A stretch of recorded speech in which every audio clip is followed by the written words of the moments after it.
Next on Sports Den, softball, baseball. Softball, runs were hard to come by. Panthers and Bengals, not the case. Rebels and Panthers, plenty of runs coming up on Sports Den. Stick around.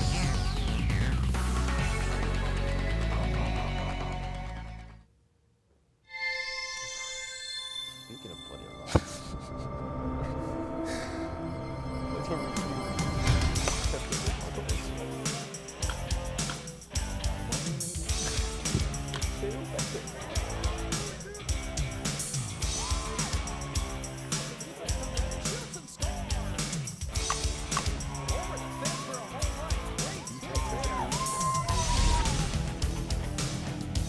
Why, hello everyone, and welcome to Sports Den. This guy is JW Cox. This guy is welcome to another show. Welcome back. Glad you're here. Thanks. It was so lonely last week, and it's. I think everyone's happy that you're back. Mostly the people on that side of the camera. Mostly. I don't see anybody on that side of the camera, but if there were someone there, Through the lens. Yeah. Oh, sure. Those people. Sure. I never know where this is going. Like, what are these things in the way? Those are cameras, you're telling me. Okay. Talks to an empty room. That's how he does just it. the dark side of the room. I just talked to the empty void. Now you know how my wife Kenton feels. Kip's success. Yes. Right. All right. Welcome back. We've got plenty of baseball and softball highlights. Plenty. If you like baseball and softball, have we got the show for you? The answer is yeah. That was a rhetorical question. We're going to start with baseball. The early part of this season, well, a couple of teams have had their ups and downs. The Blaine Bengals, one of the teams that had some downs throughout the early part of the season. They definitely struggled with a few errors. Some unforced issues hurt them throughout the season, but they did turn things around. They had back-to-back extra inning wins as part of a stretch where they won 5 of 6 games this season to put themselves back in contention in the Northwest Suburban Conference. The Bengals then, on that hot streak, headed into a matchup with the Andover Huskies, feeling like they'd turned a corner. 1-0 Andover would lead into the second inning. 3 straight 2-out walks, then a hit batter, loaded them up. Already Sam Ploha's big bases clearing double made it 5-0. You want some more extra base hits? How about Aaron Keeney? Boom. Goes yard up over the right field fence, his first of the year, a solo shot. It was all Huskies early. They'd get out to a 7-0 commanding lead. Eventually it was 8-1. Kinney with the power, little power as we saw from Sam Ploha's with his bases clearing double.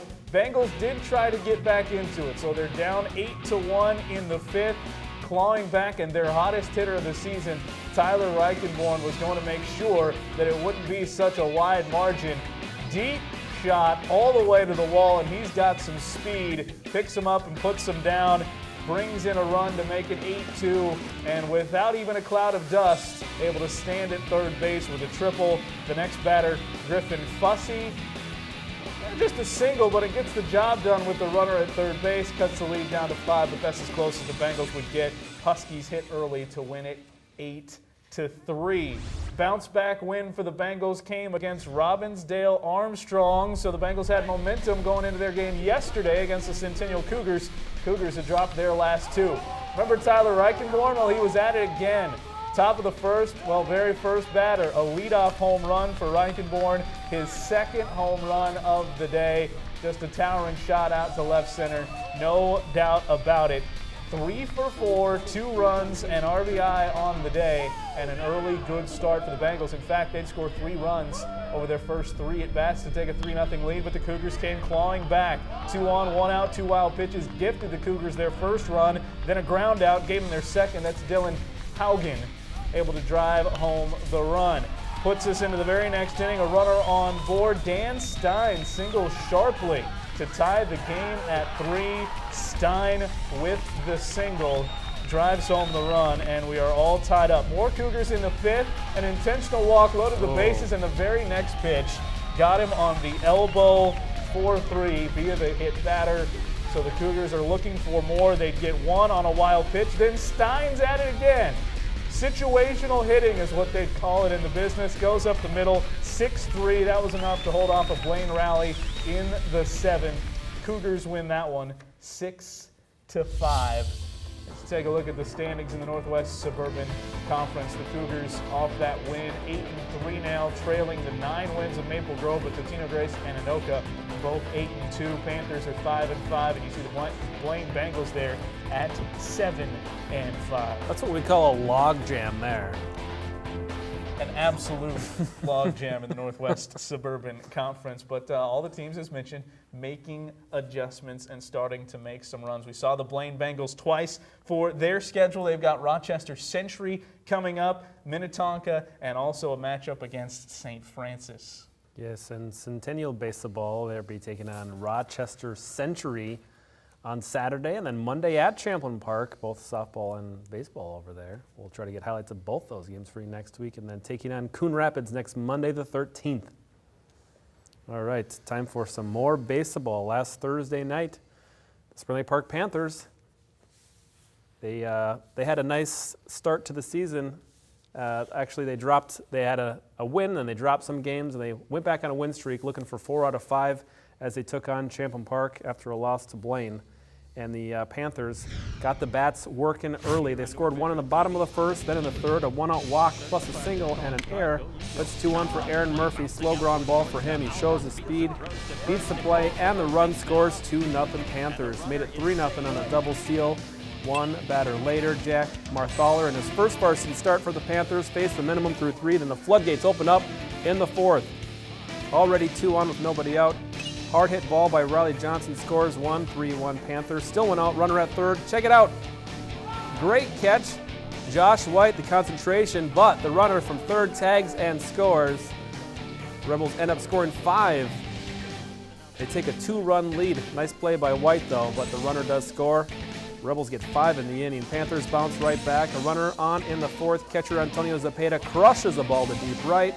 Over the head of the outfielder. Run scores. Zepeda winds up with an RBI triple. Then he comes home on a Blake Lettman single 2 batters later to tie the game at 5. Into the 5th, still tied. Panthers have 2 on for White. Solid contact to left. Fielder runs over the ball, took his eyes off it. They score. Panthers go up 7-5 when 2 come home. Same inning, looking for more. Zepeda again. With 2 on, slaps it to right field to score. 9-5 lead for the Panthers. Have a little bit of breathing room. And that definitely helped. As Zepeda gets thrown out, but with a 4-run lead. Nice play here. Again, that's White at first base. A 3-2-3 double play. Check this out. Home to Zepeda, back to first. White, Zepeda, White, 3-2-3 double play. Play of the week nominee. Panthers win 9-7. We feel pretty good. We feel pretty confident. Had a couple of good games against Anoka, Maple Grove. Had some beat some big teams, and so we're just trying to keep the winning going. I think the biggest key is to stay consistent. We need to get our fielding and our batting going at the same time in the same game.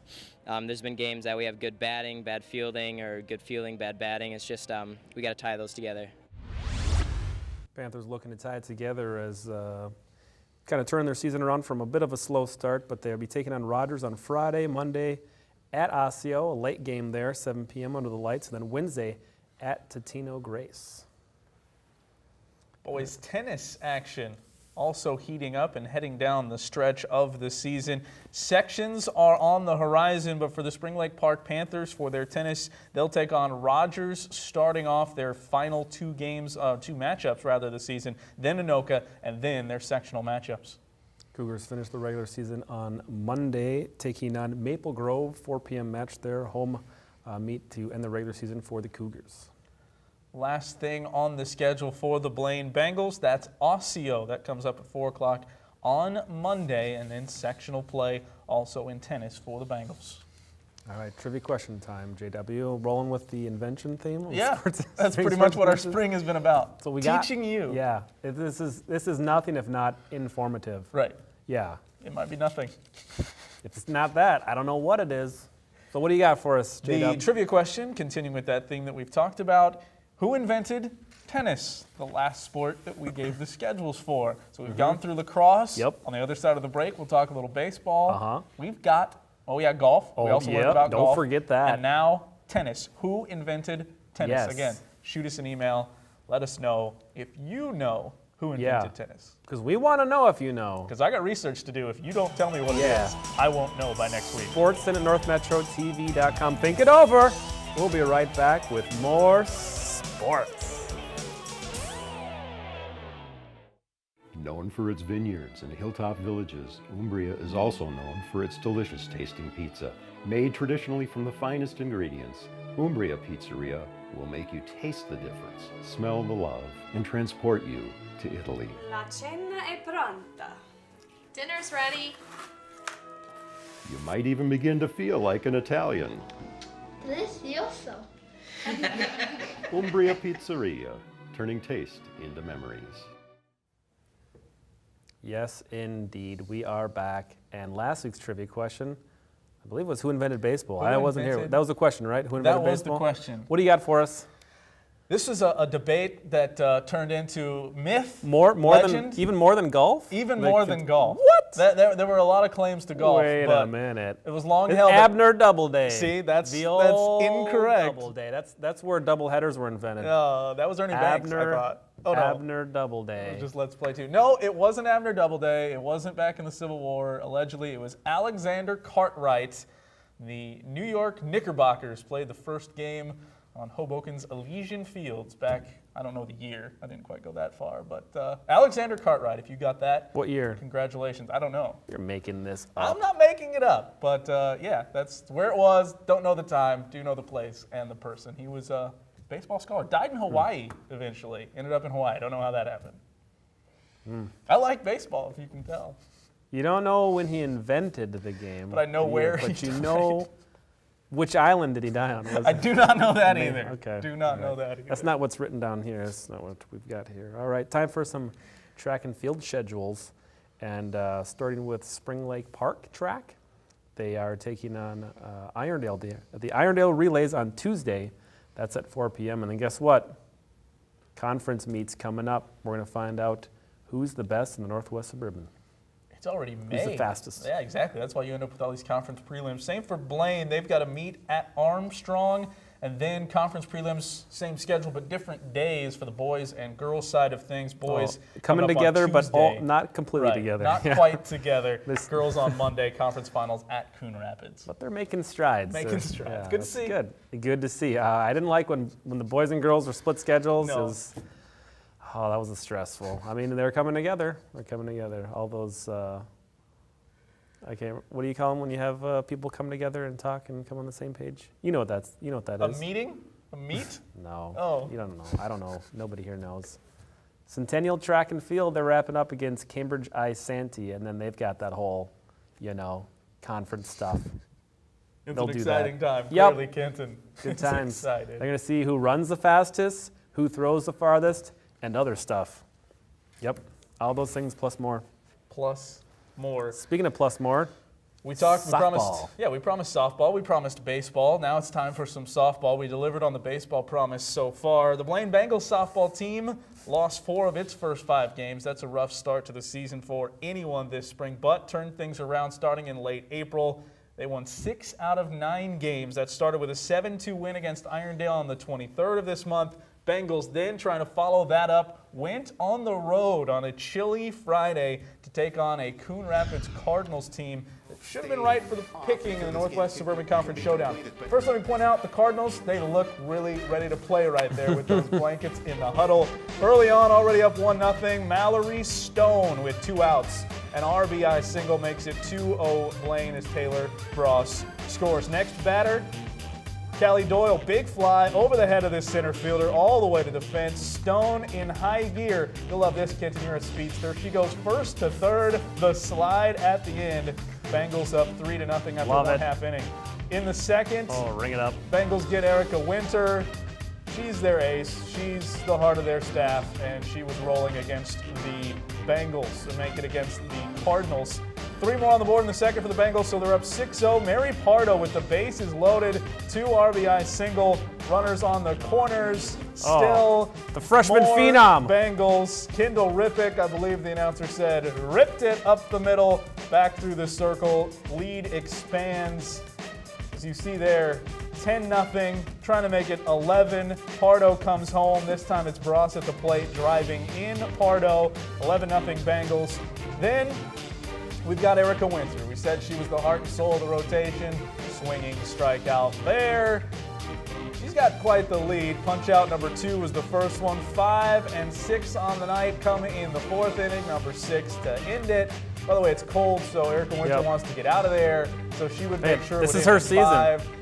Strike him out at the knees, then gets the ground ball to end it. The future Nova Southeastern pitcher goes complete game, 5 innings with the run rule. Yeah.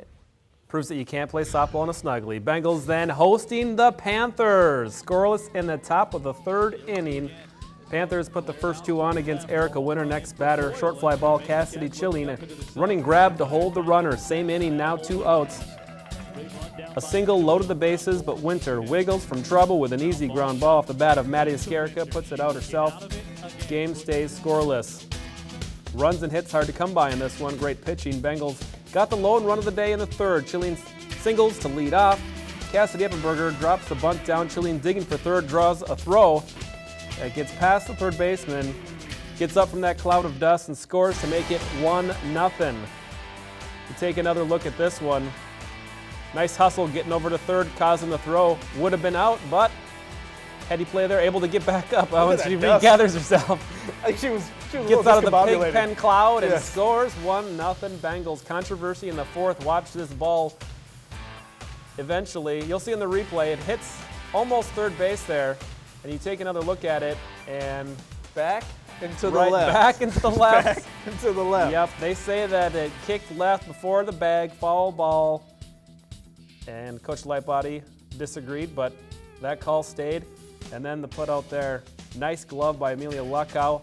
The hard throw, they keep the Panthers off the board. Bengals trying to extend their lead with 1 down in the 6th. Pizza Mary Pardo heads for 3rd. Gunned down by Escarica. What an arm. Line out end of the inning, still 1-0 Bengals. 2 ground outs in the 7th, and a hard hit ball. Mallory Stone, that is the end. 1-0 complete game shutout for Winter. Top order gets me going. Kind of got to bear down and tell myself to keep working hard, and once I get to the bottom, I just ease right through it. We've practiced real aggressive base running, and we'll need to pick up the bats for later because we'll probably face them in sections, and so that'll be something we'll need to work on. The Bengals improved to 5-6 in conference and 5-6 overall. And the Panthers right there, 6-5 in conference, 10-5 overall. Centennial right in the middle as well. More log jamming, 5-5 for the Cougars, 7-7 overall. The section seeding should be very interesting. That's what happens. You get log jams when you have a 14-team conference, Yeah. but everybody's still alive. I want to go back to your snuggie point. Yep. Yeah, it is hard to play softball in a snuggie. Yeah. I didn't mean And to pick on the No. Cardinals, but I understand it's cold, but you don't look very tough in a snuggly. mentally, as we've learned on this show, 99% of the game is physical and 1% is mental. No, Or no, it no. might have been the other way around. No, wait. The math isn't working out. It's 100% is hunger. The other 10% is appetite. Was desire in there at all? No, I don't even know. It's a pinch. A pinch of desire with some cumin. Softball schedules starting with the Bengals on Friday at Andover, and then Saturday hosting Eastridge. That's a noon game on Saturday, and then on Monday, quite the busy weekend, Friday through Monday. They're taking on Minnetonka at 5 p.m. Centennial softball, Champlin Park coming up on Monday. Then Tuesday they will be taking on Hudson as they'll go out of the Logjam Northwest Suburban Conference. Then back into it on Wednesday, taking on Coon Rapids. Indeed. Hopefully warmer. Yes. We'll take a look at the boys lacrosse standings in the North. Nope. I'll talk about Springley Park softball is what I'll do. Taking on Osseo on Monday. That's a 7:30 p.m. game. So that is, it'll definitely be under the lights there. Nice dark softball game. And then Wednesday, taking on Totino Grace at Totino. And then it's section time. They got to figure out that logjam by that time. Got to figure it out. Got to figure this out. Hopefully they have brighter lights than they might have for that softball game coming up. As you mentioned, softball in the dark, almost as hard as softball in After dark. Snuggie. Yes. Now we'll take a look at the Northwest Suburban Conference standings for boys lacrosse. Please do. I'm going to say there's probably going to be a logjam here. Champlin Park up at the top of the heap, 7-0. Blaine is 7-1. We've seen them here on our airwaves. Maple Grove 7-1. Armstrong's 5-2. Then you've got Centennial sitting there at 5-4. Spring Lake Park 3-6. And the Centennial Cougars, as mentioned, trying to bounce up into the upper echelon of the Northwest Suburban Conference. Yeah, they can look forward to a Bengal Champlin game, though, can't you? That could be a fun matchup when we sort out the rest of that and get to sectional play in lacrosse. As far as the standings coming up for Blaine, Robbinsdale Armstrong, and then, as you mentioned, Wednesday it'll be the Champlin matchup to see if we can get some Bengals up on top of that logjam, and then Centennial with the rivalry matchup between the Bengals and Cougars. Yes, I was on top of the log ride at the Mall of America. Totally different things. Yeah, intense. Splash. Panthers at Providence Friday, taking on Elk River at home on Monday, and then at Osseo/Park Center next Wednesday. For the Centennial Cougars, we all know it's leading up to a matchup against Blaine, but first on Monday they'll take on Anoka, and after Blaine, they'll get a chance to help out their rival Bengals coming up with Champlin Park finishing off that three-game stretch. And Saturday we've got live boys lacrosse. Centennial and Blaine. Live? Oh. All right, yeah, it's live. All right, girls lacrosse standings. And, well, look at that. Coon Rapids, what do you know? They're on top, 7-0. 7-1 overall. Champlin behind them, still undefeated, only 5 games in, apparently. Bengals 5-2 in conference, 6-2 overall. Centennial 3-5 in conference, 3-6 overall. And Spring Lake Park 2-6 in conference, and 3-6 overall. So Centennial lacrosse taking on Anoka Monday nights, the 11th, and then taking on Blaine the following Monday. That game's going to be live on North Metro TV. Yes, live. Live, and then on Wednesday at Champlin Park, a matchup for them. So tough stretch ahead, but we'll see how the Cougars fare after this next week. Blaine Bengals on Friday. They've got Irondale, and then they'll have a Monday matchup with Robbinsdale Armstrong before a Wednesday contest against Champlin Park. Again, another tough matchup for someone against the Rebels. Panthers at Elk River on Monday. They've got a 6:30 game, and then Wednesday hosting Osseo/Park Center, and then Monday at Maple Grove. Golf also going on and also winding down towards sectional play.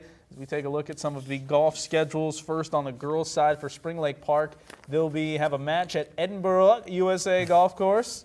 That will be coming up on Monday. Park Center's hosting that one. Home against Armstrong, and a match at Maple Grove for the Panthers. I thought you were about to say Ada Borup there for a second. Blaine girls golf in the Hill Murray Invitational. That's at Hillcrest. And then at Anoka on Thursday the 14th, and then at Majestic hosting Champlin Park next Monday the 18th. Some similarities with what the Centennial Cougars girls golf team has coming up. They will be taking on Hill Murray at Hillcrest, the Invitational there at Hillcrest, plus a home match against Champlin Park coming up, and then conference tournament action look out at Bunker Hills. That's right. And then we've got some boys golf, Spring Lake Park, Cambridge Invite on Monday the 11th, at Blaine Majestic Oaks Tuesday, May 12th, and then at Tina Grace on Thursday, May 14th. Blaine Boys Golf, Cambridge Isante Invitational. That is at Purple Hawk Golf Course coming up on Monday. Then Tuesday, home against Irondale, and Thursday at Totino Grace. And the Cougars boys golf will be at Majestic Oaks, of course, taking on them on Tuesday the 12th, and then at Totino Grace, Victory Links on Thursday the 14th, and then it's conference tournament time. That's at Bunker Hills. Stop me if you've heard this. Bunker Hills Golf Course. You know when you're supposed to tee off at Bunker Hills Golf Course? When? Not till you see the whites of their eyes. Hey-o. All right. History jokes just don't fly, I guess, here with Kent and Kip. Oh, you talking about like the Revolutionary Yeah. War? Yeah. Oh, well. I tried. He didn't stop me. He's obviously never heard it. No. There's no stopping you. Athlete of the Week. We've seen him a couple of times through some of these highlights that we've had, so it's easy to pick. Tyler Reichenborn as your Athlete of the Week. Quite a week for the Blaine Junior leadoff man, power hitter. He had a rough time on the hill in one of the games against Andover. He actually started that one, but 6 for 12 at the plate. The week-long cycle, double, triple, home run that you saw, 4 RBI and 4 runs scored. That's quite the week over 3 games for junior Tyler Reichenborn. Yes, is it time now? Is it time? Plays of the week. Plays of the week.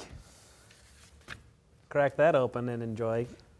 Plays of the week. Last week we themed it with teamwork. This week, well, old movie titles. This one, Mr. Smith goes to foul territory. Would you? Look at this. Great grab, making the effort. Josh Smith goes a long way into foul territory.